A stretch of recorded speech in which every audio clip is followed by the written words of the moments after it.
আজ ধারাপাতের পাঠ্য হল পশ্চিমবঙ্গ সরকার দশমের কবিতা মাইকেল মধুসূদন দত্ত রচিত মেঘনাদবধ কাব্যের অন্তর্গত অভিষেক।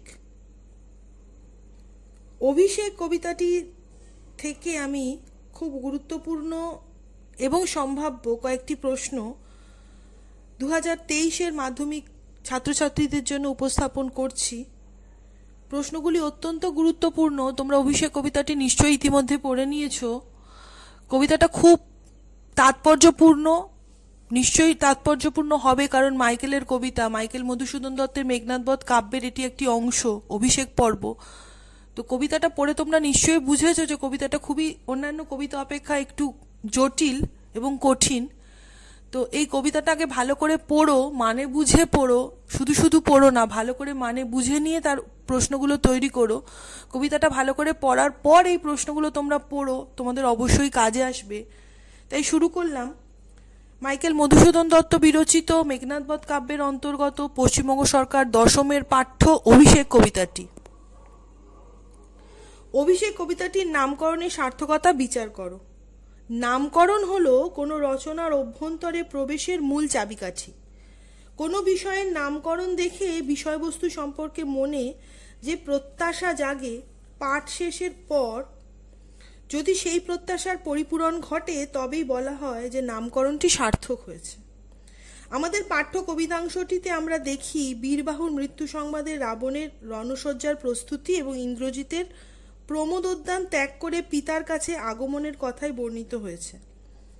রাবণের কাছে গিয়ে মেঘনাদ জানিয়েছেন যে তিনি অর্থাৎ মেঘনাদ সম্মুখ সমরে রামচন্দ্রকে নির্মূল করতে চান। রামচন্দ্রকে নিধন করে বা বন্দি করে তাকে লঙ্কাধিপতির পদতলে সমর্পণ করতে চান মেঘনাদ। পুত্রের প্রতি ভরসা রেখেও স্নেহবশত রাবণ মেঘনাদকে যুদ্ধক্ষেত্রে পাঠাতে দ্বিধাবোধ করেন। তখন মেঘনাদ বীরের দর্প সহকারে জানান যে তিনি বেঁচে থাকতে যদি দশানন রাবণ যুদ্ধে যান তাহলে ভীরুতার কলঙ্ক সমস্ত জগতে প্রচারিত হবে। তাই তার গর্বোদ্ধত উক্তি, দুইবার আমি হারানু রাঘবে আর একবার পিত ধেও আজ্ঞা মোরে, দেখিব এবার বীর বাঁচে কি ঔষধে। এরপর রাক্ষসাধিপতি রাবণ তাকে অর্থাৎ মেঘনাদকে নির্দেশ দেন যে নিকুম্ভিলা যজ্ঞাগারে ইষ্ট দেবতার পূজা সাঙ্গ করে মেঘনাদ যেন যুদ্ধযাত্রা করেন। এরপরই তিনি যথাবিধি গঙ্গাজল সহযোগে মেঘনাদকে সেনাপতির পদে অভিষিক্ত করেন। মেঘনাদের সেনাপতির পদে অভিষেকই পাঠ্যাংশের মূল বিষয়বস্তু বলে নামকরণে অভিষেক শব্দের ব্যবহার যুক্তিযুক্ত, সার্থক ও যথাযথ হয়েছে বলা যায়। 2. কাপিলা লঙ্কা, কাপিলা জলধি। উক্ত বক্তব্যের আলোকে যে যুদ্ধ প্রস্তুতির বিবরণ আছে তা কবিতা অবলম্বনে আলোচনা করো। কবি মাইকেল মধুসূদন দত্ত রচিত মেঘনাদবধ কাব্যের অন্তর্গত অভিষেক কাব্যাংশে স্বর্ণলঙ্কা ও জলধির কেঁপে ওঠার কারণ বর্ণিত হয়েছে। প্রমোদোদ্যান থেকে স্বর্ণলঙ্কাপুরীতে বীরদর্পে এগিয়ে আসছেন বীর চূড়ামণি মেঘনাদ। আকাশপথে ঘোরতর তার পুষ্পরথ এমনভাবে উঠছে ঠিক যেন হৈমপাখা বিস্তার করে আকাশ উজ্জ্বল করে মৈনাক পাহাড় উড্ডয়মান। বীর মেঘনাদ ধনুকের ছিলার জোরে টান দিয়ে এমন টঙ্কার দিয়েছেন যেন গরুর আকাশের মহানাদে গর্জন করে উঠেছে। স্বর্ণলঙ্কা ও জলধির কম্পনের কারণ হলো এই মহাবীরের বীর দর্পচিত আচরণ। লঙ্কার সম্মান বজায় রাখার জন্য দশানন রাবণ ও মেঘনাদ যুদ্ধযাত্রার প্রারম্ভে রণসজ্জায় সজ্জিত হয়েছেন। শ্রেষ্ঠ যোদ্ধা মেঘনাদ এমনভাবে বীর আভরণে সজ্জিত হয়ে উঠেছিলেন যেন হৈমবতী সুত অর্থাৎ দেবী দুর্গার পুত্র কার্তিকেয় তারকাসুর বধের জন্য কিংবা বৃহন্নলারূপী অর্জুন বিরাট রাজার গোধন উদ্ধারের জন্য সেজে উঠেছিলেন। আর রাজা দশানন বীর মদমত্ত হয়ে যুদ্ধযাত্রার প্রারম্ভে রণসজ্জায় সজ্জিত হয়েছিলেন। রণবাদ্য বাজছিল সজোরে, রথীবৃন্দ ও পদাতিকের হুঙ্কার শোনা যাচ্ছিল। আকাশে স্বর্ণ আবরণীর আলোর মতো উড়ছিল কৌশিক পতাকা। এইভাবেই সেজে উঠেছিলেন লঙ্কাধিপতি রাক্ষসরাজ রাবণ। 3. তবে কেন তুমি গুণনিধি ত্যাজ কিঙ্করীর আজি? কিঙ্করীকে তার চরিত্রের বৈশিষ্ট্যের বর্ণনা দাও। মাইকেল মধুসূদন দত্তের মেঘনাদবধ কাব্যের অন্তর্গত অভিষেক নামক কাব্যাংশে মেঘনাদ পত্নী প্রমীলা নিজেকে কিঙ্করী অর্থাৎ দাসী বলে পরিচয় দিয়েছেন। অভিষেক কবিতায় যে কজন নারী চরিত্র আছে তার মধ্যে প্রধান নারী চরিত্র মেঘনাদ পত্নী প্রমীলা।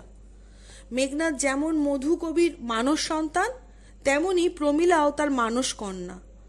আদরে ঐশ্বর্যে গরিমায় পতি গৌরবে প্রেমে কামনায় পরিপূর্ণ প্রমীলার জীবন। রূপ ও দেহ সৌষ্ঠব ও তার তেমনি নিরুপম। স্বভাবেও তিনি পতিগত প্রাণা কোমল নারী। প্রমীলা ব্যক্তি পরিচয় দানব নন্দিনী।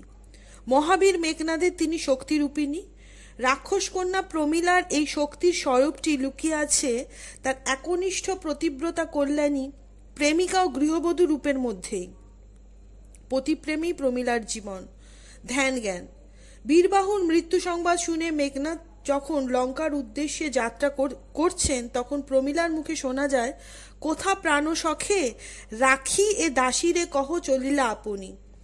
মেঘনাদ লঙ্কাধামে চলে যাবেন জেনে পতিবিরহে একান্ত কাতর হয়ে পড়েন প্রমীলা। দানব কন্যা ও রক্ষপুরীর কুলবধূ হওয়া সত্ত্বেও নিজেকে দাসী হিসাবে পরিচয় দিয়েছেন স্বামীর কাছে। এখানে তার মধ্যে বিনম্র প্রতিপ্রেমের দিকটি ফুটে উঠেছে সুন্দরভাবে।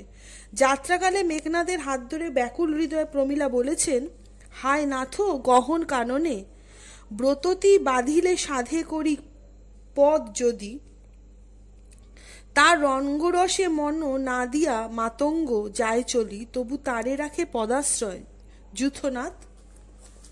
স্বর্ণলতা যেভাবে শ্রেষ্ঠ তরুকে জড়িয়ে ধরে, প্রমীলাও তেমনি স্বামী প্রেমে নিজেকে বেঁধেছিলেন।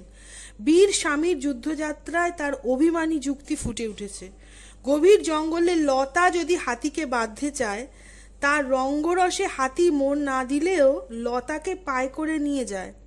তবে মেঘনাদ কেন দাসীকে ফেলে চলে যাচ্ছেন, এই প্রশ্নই করেছেন প্রমীলা, মেঘনাদ পত্নী। এখানে অন্ধ প্রতিপ্রেম তার বাস্তব বুদ্ধিকে বিস্তৃত করেছে। কর্তব্যের থেকে প্রেমই বড় হয়েছে পতিসোহাগী প্রমীলার মধ্যে।